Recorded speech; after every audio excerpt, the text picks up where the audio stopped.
Bismillahirrahmanirrahim. Innaka akhana Umar.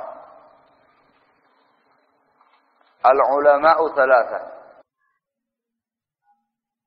Ulama itu ada 3 macam. Saya sebutkan. Yang pertama, seorang alim billah wa alim bi amrih. Yang mengerti tentang Allah dan mengerti tentang agamanya. Yang kedua alim billah wa laysa bi alimin bi amrih. Yang mengetahui tentang Allah Subhanahu wa taala namun tidak mengetahui tentang ahkamnya. Yang ketiga, wa alimun bi amrihi wa laysa bi alimin billah. Dan yang ketiga ialah yang mengerti tentang ahkamnya namun tidak mengerti tentang Allah Subhanahu wa taala. Allah ibarik fik ya akhana Umar al-Awsat. Baik. Innaka akhana Abul Yaman. Apa dalil yang menunjukkan bahwasannya sesuatu itu dicapai dengan melaksanakan sebabnya?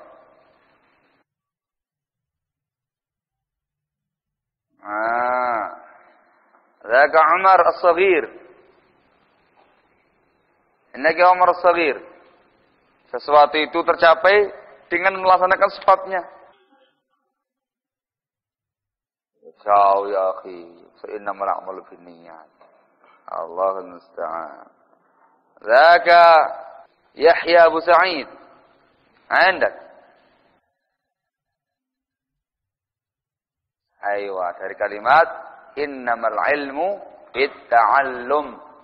Sesungguhnya ilmu itu dengan belajar. Yani ilmu itu dicapai dengan cara belajar. Belajar itu merupakan sebab untuk tercapainya ilmu tadi. Fal umur tahsul fi fi'li asbabiha. Perkara itu terjadi khana fitina azakumullah dengan melaksanakan sebab-sebabnya. Semuanya biiznillah dengan takdirnya Allah Subhanahu wa taala. Masyaallah. Qala al-Imam al-Bukhari rahimahullahu taala. Wa qala Abu Dzar. Dan berkata Abu Dzar al-Ghifari, Masmuh ya khana Fadil. Abu Dzar siapa namanya?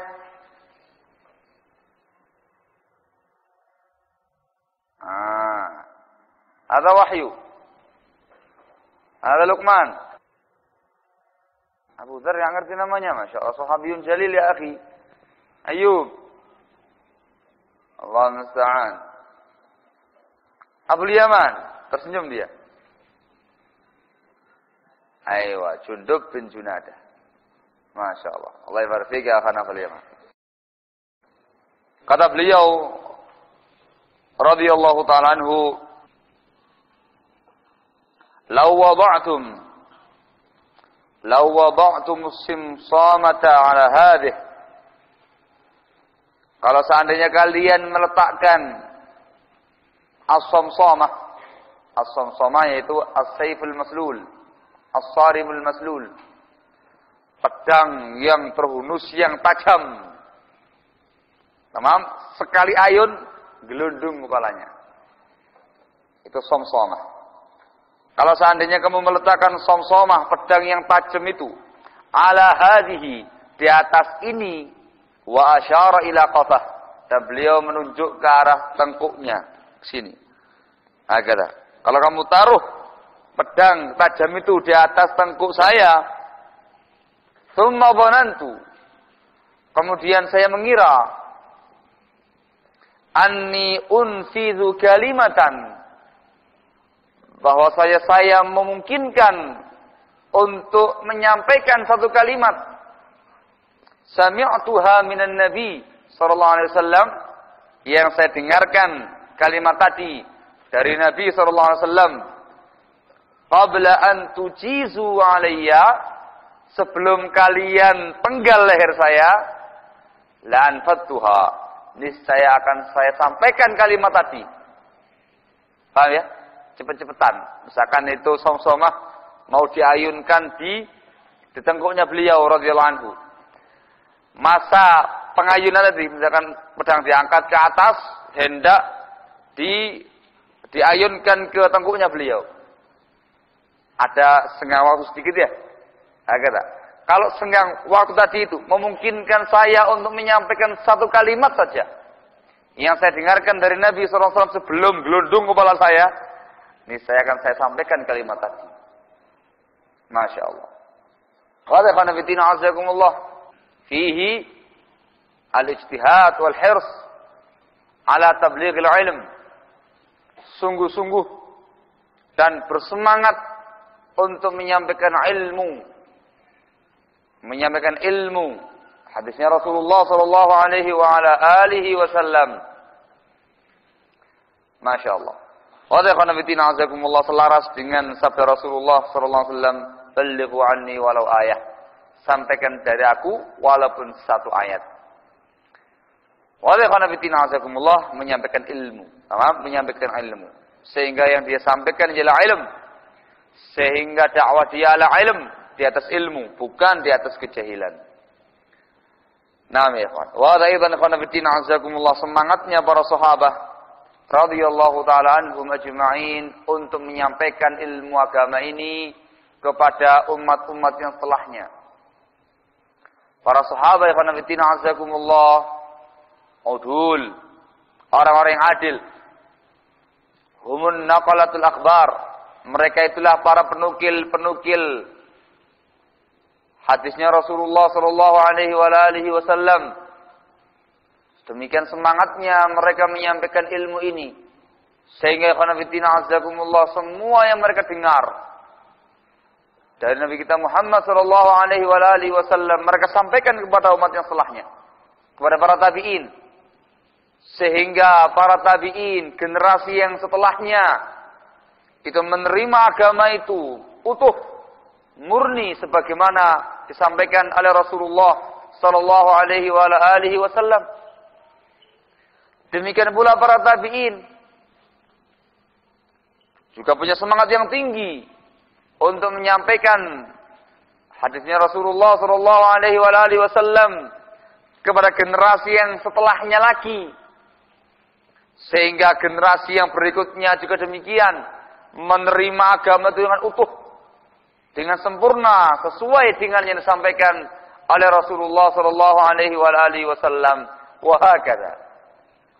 Sehingga ikhwan fillah azakumullah, Allah Subhanahu wa taala menggerakkan mereka, menjadikan mereka para sahabat sebagai sebab terpeliharanya agama ini, menjadi sebab terjaganya agama Islam, sunnah Rasulullah sallallahu alaihi wasallam dari tangan-tangan kotor yang ingin merusaknya, sehingga sampai kepada umat manusia di zaman sekarang ini dalam keadaan bersih, dalam keadaan utuh, dalam keadaan tidak dicoreng atau tidak dikotori oleh tangan-tangan kotor yang merubahnya.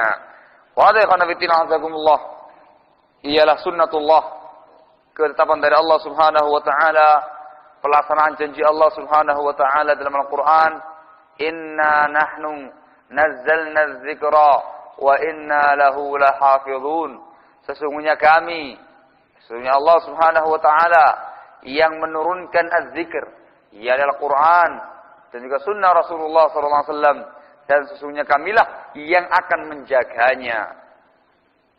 Maka ikhwan fillah azakumullah, sampainya Al-Qur'anul Karim dengan ayat-ayatnya yang mulia sampai ke tangan kaum muslimin bersih, utuh, tidak ada perubahan sama sekali. Itu bukti hifdzullah alaih, adalah bukti penjagaan Allah Subhanahu wa taala atas Al-Qur'anul Karim. Wa aidan merupakan ketetapan dari Allah Subhanahu wa taala tentang Al-Qur'an. Allah menegaskan, "La ya'tihil batilu min baini yadayhi wala min khalfih, tanzilun min hakimin hamid." Al-Quran tidak akan bisa didatangi oleh kebatilan apapun, baik dari depannya atau dari belakangnya, turun dari zat yang maha hikmah lagi maha terpuji. Demikian pula sampainya sunnah Rasulullah sallallahu alaihi wasallam kepada tangan-tangan kaum muslimin, mudawwanah fil kutub, dibukukan dalam kitab-kitab karya besar para ulama al-hadis dengan utuh, dengan sanadnya. Ada yang sahih, ada pula yang harus diperiksa sanadnya fi isnadiha. Itu juga menunjukkan hifdzullah ala hadhihi sunnah, penjagaan Allah Subhanahu wa taala atas sunnah Rasulullah sallallahu alaihi wa alihi wasallam ini. Sehingga para ulama mengatakan az-zikr, kalimat az-zikr yang tersebut dalam ayat di atas itu mencakup Al-Qur'anul Karim dan juga sunnahnya Rasulullah sallallahu alaihi wa ala alihi wasallam.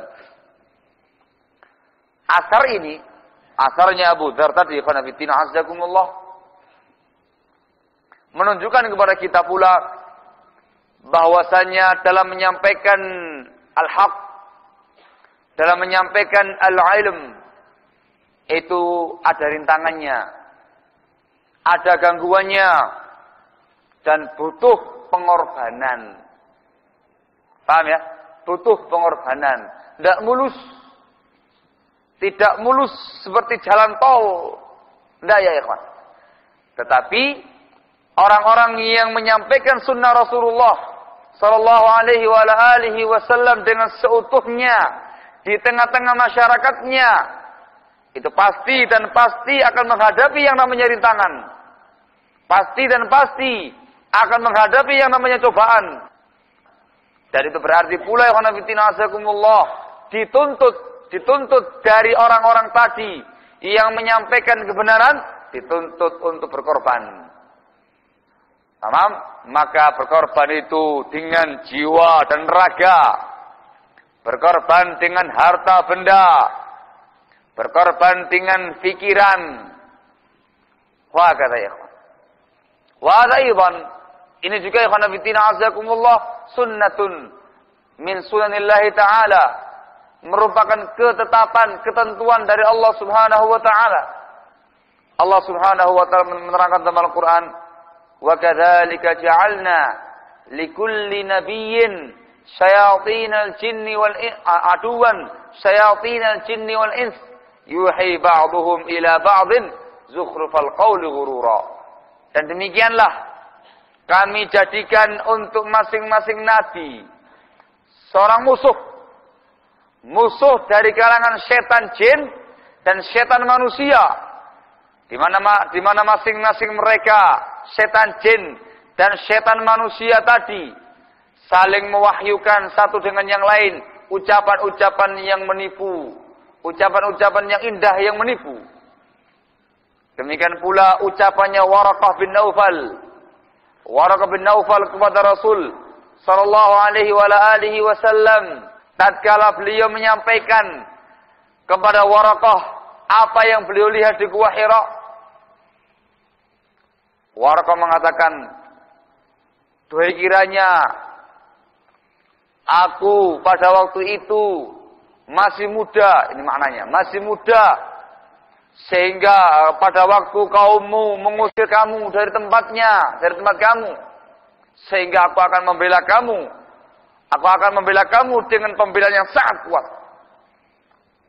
Ketika itu Rasulullah sallallahu alaihi wasallam bertanya kepada Waraqah, "Awa mukhrijiyahum?"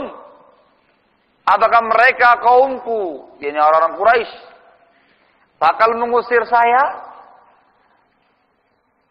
Maka Waraqah mengatakan, tidak ada seorang pun yang datang membawa sesuatu yang engkau bawa, wahai Nabi. Yang engkau bawa, illa udi, melainkan pasti dia akan dimusuhi.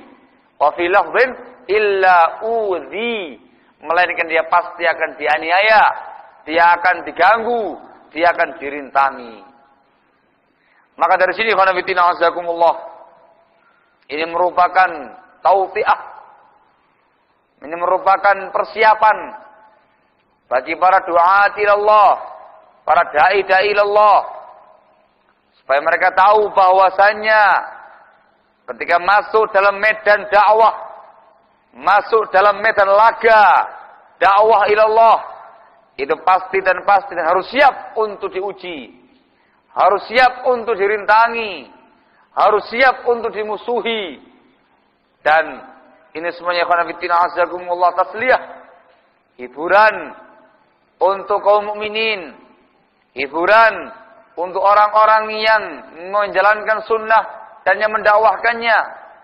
Ternyata itu tidak hanya menimpa mereka saja, namun juga ternyata telah menimpa orang-orang yang jauh lebih baik dari dia, dari kalangan para anbiya, para nabi, dari kalangan para rasul, dari kalangan orang-orang saleh dan yang lainnya. Mereka ternyata lebih dahulu merasakan pahit getirnya menjalankan dakwah ilallah, dakwah yang ikhlas, yang murni, mendakwakan agama Allah Subhanahu wa taala. Masya Allah. Wa qala Ibnu Abbas, dan Ibnu Abbas radhiyallahu taala anhuma berkata, kunu rabbaniyin hunafa'a hukama fuqaha ulama. Masya Allah. Beliau mengatakan, kata Ibnu Abbas, jadilah kalian kunu rabbaniyin, jadilah kalian orang-orang yang rabbani. Akan disebutkan nanti insyaallah. Jadilah kalian orang-orang yang rabbani, hukama, orang-orang yang penuh dengan hikmah, memiliki hikmah, fuqaha, orang-orang yang faqih, yang mendalami ilmu agama ini, ulama, dan menjadi para ulama, orang-orang yang alim tentang agamanya. Masya Allah. Wa yuqal, dan dikatakan ar-rabbani, yang namanya rabbani ialah seorang rabbani alladzi yurabbin nasa, seseorang yang mendidik umat manusia, mendidik masyarakatnya bisigharil ilm, dengan ilmu-ilmu yang kecil, yang ilmu-ilmu yang mudah, qabla kibarih, sebelum ilmu-ilmu yang besar. Sighar ilm, perkara-perkara yang usul, perkara-perkara yang mendasar, perkara-perkara yang prinsip. Sebelum menyampaikan kepada mereka kibarul ilm, ilmu-ilmu yang besar, yakni masalah khilafiyat, masalah rincian-rincian masail, kemudian terjun di dalam lautan samudra ilmunya para ulama. Wa hadza yaqulu kadza, wa hadza yaqulu kadza. Ini mengatakan demikian, ini mengatakan demikian. Itu yang namanya rabbani. Wa hadza fitina azakumullah. Tentunya dilihat mad'unya masing-masing, orang-orang yang didakwahi masing-masing. Kalau orang tadi ialah orang-orang yang betul-betul awam, tidak mengerti tentang perkara agamanya, maka dia disampaikan tentang perkara usul din, prinsip-prinsip agama, disampaikan masalah tauhid, disampaikan masalah akidah, perkara-perkara yang mujma' alaih, yang disepakati oleh para ulama, perkara-perkara yang wadih adillahnya, yang nampak jelas dalil-dalilnya dengan ayat, dengan hadis, wahakala. Sehingga betul-betul orang-orang awam tadi itu menerima ilmu dalam keadaan telah matang. Matang ya, siapa yang masak? Yang masak sang dai-nya. Dia olah, dia masak ilmu tadi itu. Kemudian dia saripatikan dari masakan tadi dan dipersembahkan kepada masyarakatnya, orang-orang awamnya, dalam keadaan sudah matang, siap dimakan, siap disantap. Wah, kata ya. Ini kalau orang-orang yang awam. Adapun kalau orang-orang yang dia dakwai, ialah orang-orang yang telah naik tingkatan keilmuannya, martabat keilmuan telah naik, dan sudah bisa kemudian diajak berpikir yang lebih dalam, maka disampaikan kepada dia sesuai dengan tingkat kepalanya, sesuai dengan tingkat otaknya dan tingkat pemahamannya. Bisa diajak mulai pembahasan-pembahasan yang rumit, diajak berdalil, diajak mengetahui bagaimana istinbat para ulama. Terus begitu.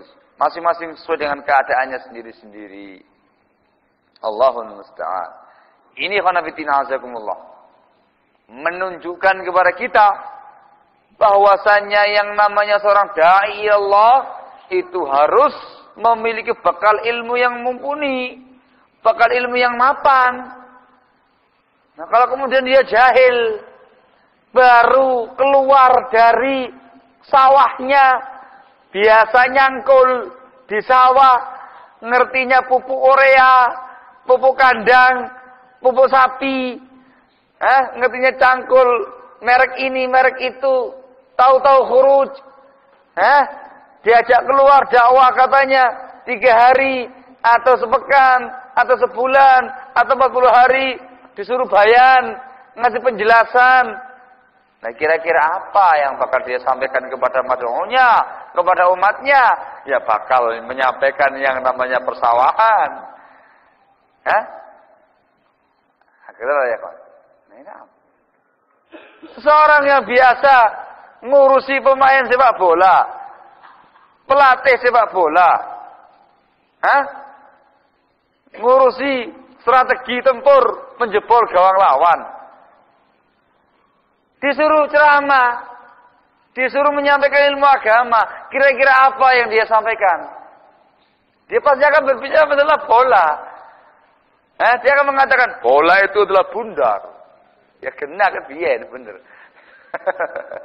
Allah musta'an. Maka khanafitina azakumullah, kalau kemudian dakwah tadi itu dibangun di atas kejahilan, maka yang terjadi ialah tomat, perkara-perkara besar yang mengerikan yang bakal terjadi pada dakwahnya. Maka dia yufsidu aktsar mimma yuslih. Maka orang yang seperti itu, dia akan lebih banyak merusak daripada memperbaiki keadaan umatnya. Hakata ya kawan. Maka harus mumpuni keilmuannya, harus punya ilmu, dasar keilmuan untuk dia bisa mengetahui ini ilmu yang hak disampaikan pada umatnya telah matang, wahada batil, diperingatkan umatnya dari bahaya kebatilan tadi. Wah, jangan.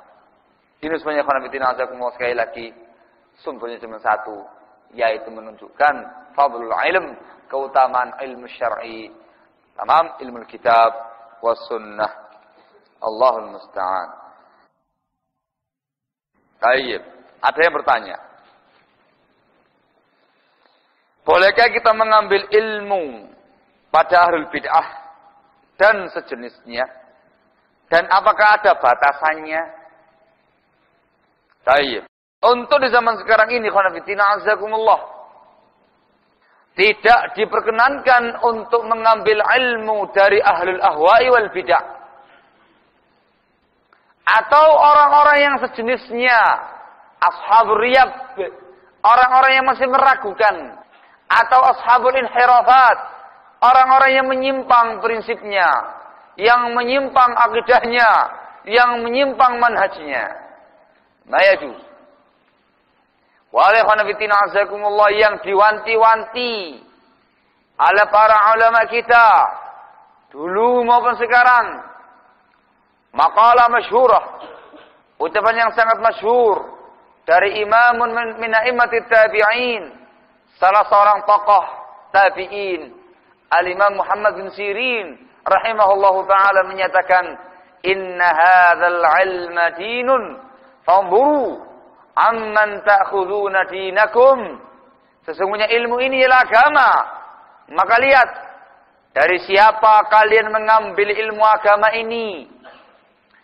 Juga beliau menyatakan dalam riwayat yang lainnya, kanu la yas'aluna 'anil isnad, falamma waqa'atil fitnah qalu sammu lana rijalakum, fayanzuruna ila ahli sunnati fayakhuduna min, wa yanzuruna ila ahli al-bid'ah fala yakhuduna an. Dulu mereka, yani kaum muslimin ketika itu, para ulama ketika itu, mereka tidak pernah bertanya tentang masalah sanad. Maka tatkala terjadi yang namanya fitnah di tubuh kaum muslimin, adanya penyimpangan-penyimpangan, munculnya khawarij, gerakan pemberontakan penguasa, munculnya Syiah yang berlebih-lebihan dalam mensikapi Ahlul Bait, munculnya Qadariyah yang menentang takdir dan yang lain-lainnya, maka mereka mengatakan sammu lana rijalakum, membawakan sebuah hadis, sebuah ilmu, mana sebutkan kepada kami nama-nama rawi-rawi kalian. Sopo ustate? Sopo daine? Sopo ya ini? Bahasa sekarang itu. Fayanzuruna ila ahli sunnah, maka mereka melihat kepada ahli sunnah, orang-orang yang di atas sunnahnya Rasul sallallahu alaihi wasallam, fayakhuduna min, maka mereka pun mengambil ilmu dari orang tadi. Wa yanzuruna ila ahli bidah, kemudian mereka para ulama melihat kepada ahli bid'ah, fala ya'khuduna an, dan mereka tidak mau mengambil ilmu dari orang tadi. Wa hadza fi ijma'is salaf, dengan kesepakatan salafun salih radhiyallahu taala anhum ajma'in, dinukil oleh Al-Imam Al-Baghawi dan yang lainnya, dan telah ditulis masalah ini khanafitina azakumullah oleh akhuna al-fadil, siapa namanya? As-Sawmali, Abu Ghalib Abdullah As-Sawmali, salah seorang muridnya Syekh Muqbil bin Hadi Al-Wadi'i rahimahullahu ta'ala wa ghafara lah. Tamam, beliau menulis sebuah risalah yang diberi takdim, dikasih muqaddimah oleh Syekhuna Abu Abdurrahman Yahya ibn Ali Al-Hajuri hafizahullahu ta'ala wa ra'ah. Judulnya ialah Tanbih ulil albab, terus ala tahrimi dirasah inda ahlil bid'ah wal irtiyad. Peringatan kepada orang-orang yang punya akal, orang-orang yang sehat, tentang haramnya, keharaman belajar kepada ahlul ahwa'i wal bid'ah dan orang-orang yang masih meragukan. Mafhum? Fahadha mafhumun insyaallah ta'ala. Kalau ditanyakan apakah ada batasan-batasannya, disebutkan memang oleh sebagian para ulama, untuk mengambil ilmu kepada ahlul ahwa'i wal bid'ah di zaman sekarang ini ada persyaratannya. Lahu syuruh, diperbolehkan dengan syarat. Yang pertama ialah orang tadi bukan da'i ila bid'atih. Tamam, dia bukan da'i, bukan orang yang mendakwahkan kebid'ahannya. Wa hadha syarat yang satu ini khanafitina azakumullah muntafin fi hadzal zaman. Tidak mungkin ada di zaman sekarang ini. Sebab di zaman sekarang ini khanafitina azakumullah tidak ada satu orang pun yang terjangkiti virus rabies bid'ah. Baru kena virusnya, belum Pak D-nya. Baru kena virus rabies bid'ah. Itu punya semangat yang tinggi untuk menularkannya kepada orang lain. Itu baru cindilnya, kerucunya. Lah bayangno dak ini, Pak Dene, ya tambah. Syarat yang kedua, orang yang belajar kepada mereka aman, merasa aman dari fitnah, dari kebid'ahan, penyimpangan-penyimpangan gurunya. Sehingga akidah dia aman, manhajnya aman, prinsipnya aman, tidak khawatir terganggu, tidak khawatir menyimpang atau disimpangkan oleh gurunya. Wa ta'ibul muntafin, ini juga ditiadakan, tidak ada di zaman sekarang ini. Khanafitina azakumullah wal waqi' syahidun ala hada, dan kenyataan itu sebagai saksi untuk menunjukkan masalah ini.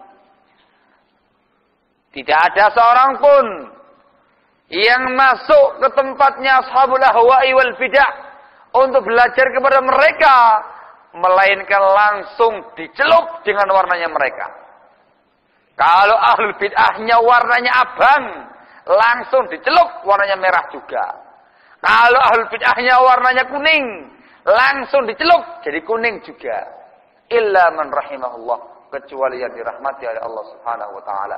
Wa hadza qalil. Paham? Mafhum. Syarat yang ketiga ialah ilmu yang hendak dicari. Ilmu yang hendak dicari dari ahlul bid'ah tadi tidak ada pada ahlus sunnati wal jamaah. Tidak ada pada ahlul haq. Syarat yang ketiga ini ya podo wae, tidak mungkin terjadi di zaman sekarang ini. Ilmu apa yang ingin kamu pelajari? Kamu kepingin belajar mubtada khabar tak? Kamu kepingin ngerti baca kitab tak? Nggak usah jauh-jauh belajar kepada ashabul ahwa'i wal bid'ah, orang-orang yang meragukan prinsipnya. Ahlus sunnati wal jamaah milian seambrek wong. Sekian banyak orang yang bisa mengajarkan ilmu tadi. Gampang. Gampang. Ayo. Ilmu apa lagi? Ilmu apa? Hah? Kepingin tahu ilmu pertambahan dah? Ilmu pertambahan secara ahkamnya, secara hukum-hukum syar'inya, nggak usah capek-capek nyari ilmu pertambahan kepada orang-orang yang nggak jelas prinsipnya, atau kepada ashabul ahwa'i wal bid'ah, atau yang semisalnya. Alkitab wa sunnah hafilatani fi hadhil masalah. Al-Quran dan sunnahnya Rasulullah SAW itu sangat banyak menjelaskan tentang masalah yang seperti itu. Hubungannya dengan jual beli, hubungannya dengan tijarah, miliar, banyak yang bisa mengajarkannya. Nah, ilmu apa? Ilmu rabi dah. Ilmu pernikahan dah. Ilmu pernikahan dah. Terlalu banyak orang-orang yang bisa mengajarkan ahkam nikah. Wah, wakil. Tidak ada satu bab dari bab-bab keilmuan, melainkan ahlus sunnati wal jamaah itu bisa menjelaskannya, bisa menerangkannya. Baik talabatul ilmnya, para pencari ilmunya di kalangan mereka ahlus sunnah, apalagi para ulamanya. Warak. Nafhum? Maka di zaman sekarang ini khonafidina azakumullah tidak ada perlunya kita kemudian mengambil ilmu dari orang-orang yang enggak genah. Hati-hati, perkaranya perkara din, perkara agama, masa depan kamu nanti di yaumul qiyamah. Kalau kamu ingin nyoba-nyoba ngintip, kata Ikhwan, coba-coba ngintip, kepingin ngicipi, kayak apa sih rasanya bid'ahnya sururiyah, kayak apa sih rasanya bid'ahnya ikhwanul muflisin, jamaah tong sampah, kayak apa sih rasanya jamaah tabligh, jamaah kompor waslimut, kayak apa sih rasanya hizbiyah itu, macam-macam kan. Ngincipi langsung amblas agamamu, amblas prinsipmu. La haula wala quwata illa billah. Yang dulunya perkara-perkara keilmuan yang telah kamu tahu, begitu kamu nyemplung dalam sumurnya hizbiyah, langsung kamu ingkari. Dulu kamu ngerti ini A, dengan dalil-dalilnya, nyemplung ke sumur bid'ah, sumur hizbiyah, tidak ngerti ini kalau A. Diingkari itu kalau A. Dia bilang B, bukan A. Ayah, tidak B. Ini A. Dulu kamu bilang A dengan dalil-dalilnya. Enggak, B. Susah. Ada wakil. Itu semuanya khonafidina azakumullah sangat terjadi. Dan banyak contohnya di tengah-tengah umat ini. Allahul musta'an. Mafhum? Mafhum. Bagaimana sikap kita terhadap orang yang terkadang taklim, belajar kepada ustadz-ustadz salaf, dan kadang-kadang taklim, belajar kepada ustadz-ustadz sururi, atau hizbi, atau semisalnya.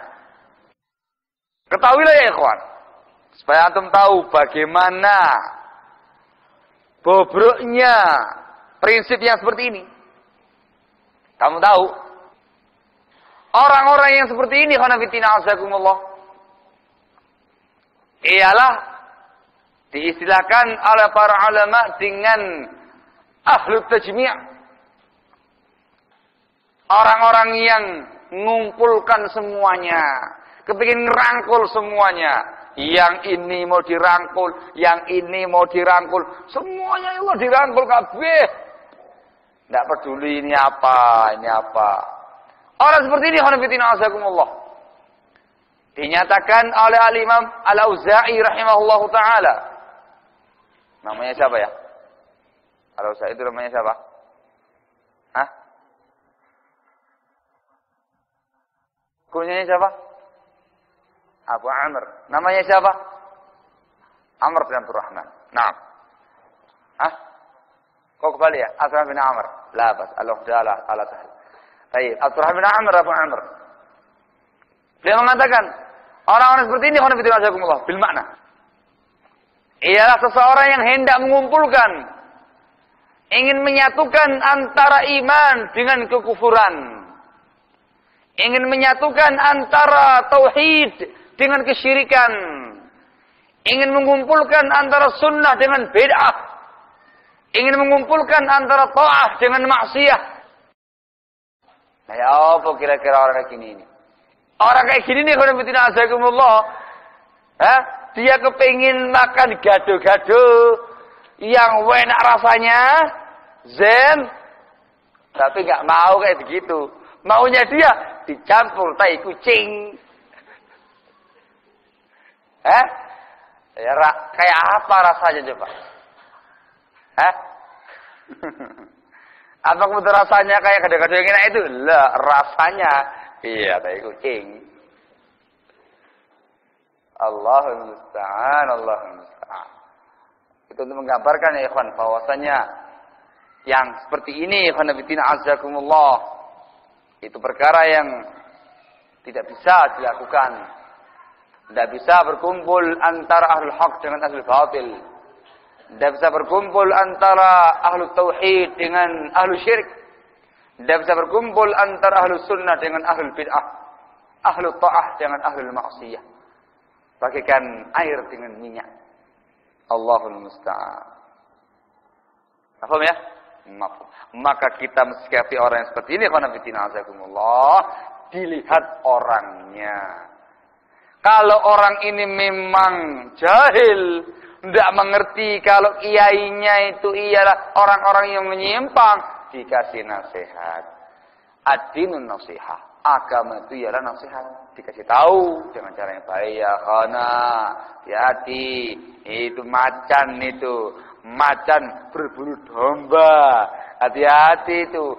Dari luarnya kelihatan domba banyak bulunya, bikin wol anget. Tapi dalamnya macan yang siap menerkam diri kamu. Dengan bahasa-bahasa yang seperti itu yang naam, supaya dia mengetahui bagaimana mengerikannya perkara-perkara tadi. Kasih nasihat. Naam? Wah. Kemudian kalau kemudian kasih nasihat dengan cara yang baik terus, diupayakan nasihat. Ternyata kemudian menunjukkan penentangannya, menunjukkan pembelaan dia kepada sang dai gemblung tadi. Tamam. Kemudian dia malah berhujjah, mencarikan dalilnya untuk membela-bela Pak D-nya dan yang semisalnya. Ilhaq bih. Podwaya Pak D ini. Tinggalan. Jangan ngurusi orang kayak gitu. Paham? Sehingga dilihat orangnya ikhwan. Tidak bisa langsung setiap orang yang berbuat demikian langsung disikat. Tidak bisa. Tamam? Harus upaya dakwah, upaya nasihat, sehingga liyahya man hayya ala bayyinah. Supaya orang yang hidup itu hidup di atas bayyinah. Wa yahlaka man halaka an bayyinah. Supaya binasa orang yang binasa juga di atas al-bayyinah. Nah, bukti. Tamam? Yang jelas dari Allah Subhanahu wa taala. Mafhum? Mafhum ada? Mafhum. Ada lagi yang lain? Sebelum dibaca lagi. Bisa. Sekarang kita masuk pada bab yang berikutnya untuk dihafal hadisnya. Qala rahimahullahu ta'ala. Bab Ma kana an-nabiy sallallahu alaihi wasallam. Bab kebiasaannya Rasul sallallahu alaihi wasallam. Apa-apa yang datang tentang kebiasaannya Rasul sallallahu alaihi wasallam, yatakhawwaluhum, artinya mencari waktu yang tepat untuk mereka, bil mau'izati wal ilm, untuk diberi pengarahan, mau'izah, dan diberi ilmu. Kai la yanfiru, supaya mereka tidak lari, yakni selang-seling, tidak setiap hari, gitu maksudnya. Qala haddatsana Muhammad ibn Yusuf. Muhammad bin Yusuf Al-Firyabi. Ada yang mengatakan Al-Bikandi. Tetapi kalau dimutlakan Muhammad bin Yusuf, maka yang dimaksud dia Al-Firyabi. Muhammad bin Yusuf Al-Firyabi. Qala akhbarana Sufyan wa Thawri. Sufyan ibn Sa'id ibn Masruq Al-Thawri, Amirul Mu'minin fil Hadith. An Al-A'mash, dari Al-A'mash. Namanya siapa ya akhan Affan? Al-A'mash ya akhi. معروف. فاضل ايه فاضل. الله المستعان. الأعمش معروف يا أخي. سي بجاري عليا ما شاء الله. Ansar. Siapa namanya Ansar? Al-Ansar.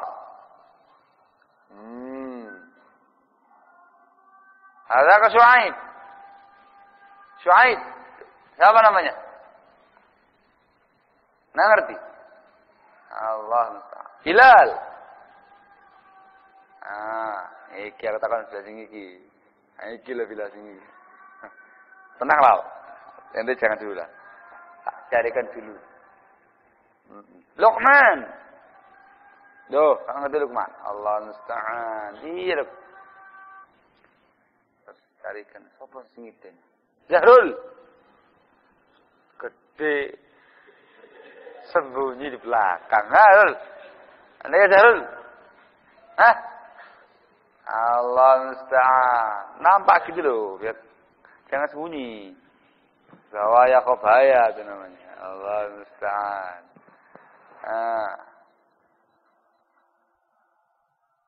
Allah musta'an. Al-A'mash ya akhi, ma'ruf. Anda Zaid. حياك الله. محمد بن مهران. الله المستعان. أخطأت يا أخي. وهمت يا أخي.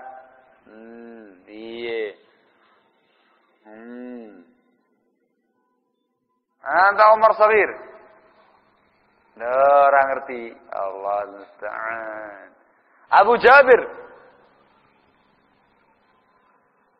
Anda ke Abu Jabir? Oh, awiye. Harus ngerti. Zaka Abu Isa, Susilo. SBY. Anak kalau ingat SBY itu. Jadi ingat kekurangan ajaran orang-orang Ikhwan Muflisin. Nantilah kamu. Hah? Kurang ajar ya. Mau diceritain dah. Di majalah mereka, majalah Ikhwan Muflisin, IM, majalah Saksi. Namam, itu dia membuat semacam apa gitu, cerpen atau apa gitu. Judulnya Arti Sebuah Nama. Dikisahkan di situ seorang dari kalangan mereka. Namanya Pak Yogi. Punya anak. Bingung nyari untuk anaknya ini. Siapa namanya ini yang pas ini. Setelah dia ngerti bahwasanya nama itu sangat berarti. Secara syar'i itu dituntut memberi nama yang baik untuk anak. Bingung dia. Dia juga sempat kesel sama bapaknya. Kenapa dikasih nama Yogi? Ditanya, apa arti Yogi, Pak? Bunak nggak ngerti jadi Yogi apa. Nah terus kenapa kok bapak kasih nama saya Yogi? Ya bapak dulu itu seneng lihat film kartun yang judulnya Yogi and Bull apa gitu. Kasih nama Yogi. Tambah cengkel orang ini. Akhirnya dia nggak mau anaknya itu dikasih nama yang akhirnya bingung siapa namanya ini. Nah siapa gitu. Dia pengen nama yang zen gitu. Dia ngomong sama istrinya gimana ini. Kata istrinya, pokoknya dengan syarat jangan terlalu panjang. Nanti repot manggilnya. Gimana? Bingung. Gimana? Dia kepinginnya itu namanya enak. Nanti dia secara otomatis ganti nama. Jadi Abu Fulan gitu. Di Yoginya hilang. Dinisbahkan pada anaknya. Misalkan dia anaknya namanya Muhammad, Abu Muhammad. Kan nggak lagi Yogi. Bingung dia ngasih nama, bingung. Muter-muter nyari nama. Sampai akhirnya dia menemukan nama yang pas. Namanya Sa'id. Sa'id. Ini tepat. Ini zen, bagus. Dia ingat Sa'id. Dalam sejarah ulama Islam. Ada yang namanya Sa'id bin Jubair. Ulama besar tabi'in. Masya Allah. Tambah seneng Sa'id. Ya, pas. Singkat, bagus, Sa'id. Sehingga dia bisa berkunyah dengan Abu Sa'id. Masya Allah, keren katanya. Ada sahabi yang namanya Abu Sa'id Al-Khudri. Ya kan? Masya Allah, Abu Sa'id senang. Aiyah, setuju sama istrinya. Ya, namanya Sa'id. Masya Allah. Sama, dia kepingin main ke bapaknya. Ini harus datang ke bapak ini. Biar kita kasih pelajaran bapak kita ini supaya jangan ngasih nama sembarangan sama anaknya. Masa ngasih nama Yogi? Oh, apa Yogi? Datang ke bapaknya, ziarah ke bapaknya dengan istrinya. Ditanya sama bapaknya, Yok, ya, ya masih adanya. Anakmu namanya siapa? Bangga dia. Nama anak saya Sa'id, Pak. Namanya Sa'id dan saya sekarang bukan Yogi tapi Abu Sa'id gitu. Gitu. Dia bilang, wah betul, hebat itu dikasih nama hebat katanya. Loh kenapa Pak? Iya, kalau kamu kasih dia nama Sa'id maka saya bisa ngasih inisial anak kamu SBY. Berapa itu? Sa'id bin Yogi.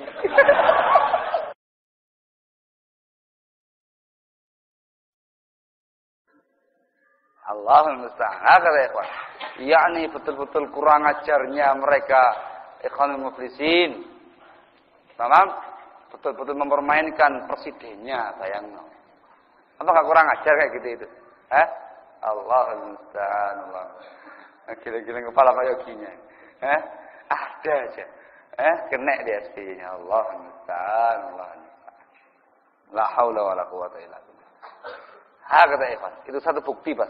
Bukti ringan menunjukkan bahwasanya orang-orang ikhwan muflisin itu memang di otak mereka sangat bercokol pemikiran al-khuruj al-hukam, berusaha untuk memberontak dan menggulingkan pemerintahan. Tamam? Baik.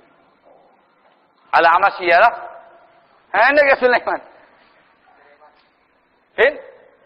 Sulaiman bin Mihran, bukan Muhammad ya, Sulaiman bin Mihran. An Abi Wa'il Syaqiq ibnu Salamah. An Ibnu Mas'ud, Abdullah bin Mas'ud radhiyallahu anhu. Beliau mengatakan, kana Nabi sallallahu alaihi wasallam, Rasulullah sallallahu alaihi wasallam dahulu yatakhawwaluna bil mau'izah fil ayyam. Beliau mencari-cari waktu yang tepat pada hari-hari untuk memberikan mau'izah. Karahat as-sa'amati alaina, karena beliau enggak suka membuat kita bosan. Nah, ya ikhwan. Wa insyaallah taala kita lihat syarahnya pada pertemuan yang berikutnya. Alhamdulillahirabbil alamin. Wa yuhfaz. Dan karena sangat pendek hadisnya, tidak ada uzur bagi siapa saja yang enggak hafal.